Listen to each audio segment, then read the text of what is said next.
Bonjour, nous allons donc aujourd'hui aborder le sujet du damage control préhospitalier. Alors le damage control, c'est une démarche rationnelle qui a été développée initialement par les services de santé des armées, principalement de l'OTAN, donc pour la prise en charge des blessés de guerre en situation de combat. Elle s'est répandue dans le domaine civil suite à des catastrophes, qu'elles soient industrielles ou les attentats récemment apparus sur le territoire national. S'inscrit principalement dans le cadre d'une prise en charge de situations sanitaires exceptionnelles, mais les principes généraux peuvent tout à fait être appliqués à la prise en charge des traumatisés sévères dans la pratique quotidienne. Le damage control est en fait une démarche globale. Elle s'inscrit suite à un événement dimensionnant par une prise en charge préhospitalière qui devra idéalement durer moins d'une heure. Dans les suites à l'arrivée à l'hôpital, la prise en charge chirurgicale devra également durer au maximum quelques heures, idéalement une heure, temps d'ouverture et fermeture compris. S'en suivra une démarche de damage control réanimatoire de plusieurs jours pour récupérer un état physiologique compatible avec une prise en charge lourde dans les suites pour la planification des différents soins des victimes. Nous allons donc développer aujourd'hui le damage control préhospitalier. Alors le damage control préhospitalier en France est une démarche qui répond à l'acronyme Safe March Ryan, qui est en fait le TCC à la française, donc le Tactical Combat Casualty Care, les techniques de prise en charge des victimes de guerre développées dans les différentes armées de l'OTAN. Cette démarche a été développée par le service des armées français. Nous allons donc aborder cet acronyme sur ces trois parties, le SAFE, le MARCH et le Ryan. Tout d'abord la partie SAFE, qui dans son algorithme militaire correspond au contrôle de la menace, à l'évaluation de la situation, au fait de s'assurer d'exercer en sécurité et à évaluer les blessés par des méthodes secouristes, par la méthode ABC. Sachez que les sapeurs-pompiers en France utilisent le même algorithme, le Safe March Ryan, dans leur démarche et utilisent comme méthode de triage la méthode START. Si on applique la méthode SAFE au domaine médical, finalement, cela correspond à la prise en charge du premier intervenant. Ce dernier devant intervenir en zone sécurisée, ayant comme mission d'évaluer rapidement la situation, de participer à l'organisation de la démarche de soins sur place, de trier les blessés selon un algorithme de prise en charge médicale, donc après le tri succédant au triage secouriste, et finalement, en dernier lieu, de soigner en suivant une démarche systématisée qui va être matérialisée par la partie marche. Nous allons donc aborder la composante marche du Safe March Ryan. Afin d'être le plus efficient possible, la composante marche a été organisée pour traiter les causes évitables de mortalité des victimes de guerre et donc des traumatisés sévères. Il s'agit en fait pour près de 60% des situations évitables d'hémorragie, ce qui est assez évident, mais pour un tiers des cas de pneumothorax compressif et pour 7% des situations une obstruction des voies aériennes supérieures. Cet algorithme a donc organisé sa prise en charge en fonction de ces causes de mortalité évitables, qui peuvent correspondre jusqu'à 15% des décès totaux qui pourraient être évités si ces causes étaient traitées correctement. Ainsi, le MARCH a été organisé de la manière suivante. Le M pour Massive Bleeding Control, contrôle des saignements. Le A pour Airway, gestion des voies aériennes supérieures. Le R pour Respiration, gestion des pneumothorax principalement. Le C Circulation, rétablissement de l'hémodynamique. Le H pour l'hypothermie et aide pour la gestion des axos. Et le E, l'évacuation, sur le principe de la Golden Hour, l'évacuation dans le lieu adapté et dans l'heure idéalement. Le M de marche va donc utiliser différents dispositifs. La première, bien évidemment, est la compression. La compression permettra de stopper le saignement et d'initier l'hémostase primaire avec l'agrégation plaquettaire. Pour une efficacité accrue de l'agrégation plaquettaire, il faut bien compter 5 à 10 minutes de compression. Bien évidemment, cela n'est pas possible en situation sanitaire exceptionnelle de comprimer en permanence une plaie. Il va donc falloir utiliser des dispositifs alternatifs. Sur les plaies de scalp et les plaies hémorragiques, la graffeuse fera un travail efficace. N'oubliez pas également la possibilité de faire des points en U avec un bon fil non résorbable de gros calibre. Les atteintes des membres pourront être traitées également par des systèmes de pansement. Le premier, bien évidemment, est le pansement de base, le pansement dit américain, qui consiste principalement à mettre une compresse avec une surbande plastique et par-dessus une bande auto-agrippante, une bande Velpo, pour maintenir cette compresse. Ceci permet une pression d'à peu près 20 mm de mercure, ce qui correspond à un saignement veineux de faible importance.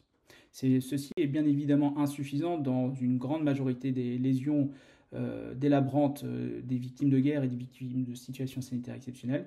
Et donc ce dispositif a été amélioré par l'ajout d'une petite boucle que vous pouvez voir ici. Il s'agit donc du pansement israélien, Ce pansement développé par un médecin militaire israélien a principalement été utilisé au départ en Bosnie-Herzégovine par les forces de l'OTAN. Cette petite boucle de serrage anodine permet tout de même de multiplier par 4 le pouvoir compressif de ce type de pansement, obtenant des pressions jusqu'à 80-90 mm de mercure, ce qui permet un arrêt des saignements veineux importants et des petits saignements artériels. Si ces saignements ne sont pas suffisamment contrôlés, bien évidemment, ou s'il s'agit d'un saignement artériel évident de gros calibre, l'usage du garrot tourniquet sera tout à fait indiqué. Le garrot tourniquet est d'usage simple, comme vous pouvez le voir dans cette vidéo. Le tourniquet permettant de contrôler le saignement et d'appliquer une pression très importante qui permettra l'arrêt de tous les types de saignements. N'oubliez pas qu'une fois serré, ce pansement crée une ischémie et donc des lésions graves d'aval pour le membre. Il convient donc de le mettre à usage quand l'usage est tout à fait nécessaire et bien penser qu'au bout de 6 heures, malheureusement, le membre sera nécrosé. Un autre dispositif couramment utilisé en médecine extra-hospitalière est la ceinture pelvienne, qui doit être d'usage large et permet un arrêt des hémorragies liées au fracas du bassin. En cas de plaie abdominale, l'usage des compresses hémostatiques est tout à fait d'usage indiqué. Il s'agit de compresses imbibées de kaolin, qui est une argile blanche, c'est du silicate d'aluminium, cette dernière permettant l'activation de la deuxième phase de la coagulation, notamment de la cascade de TCA. Une fois les saignements contrôlés dans la partie M du marche, il convient de gérer les voies aériennes supérieures. Après bien évidemment la désobstruction, l'usage de la canule de Guédel est d'indication large sur les patients ayant des troubles de conscience. La question de la cathétérisation des voies aériennes supérieures peut se poser par une intubation, mais c'est un dispositif lourd qui nécessite énormément de matériel et de soins paramédicalisés et médicalisés, ce qui n'est pas compatible dans une situation de multivictime, tout du moins en phase initiale.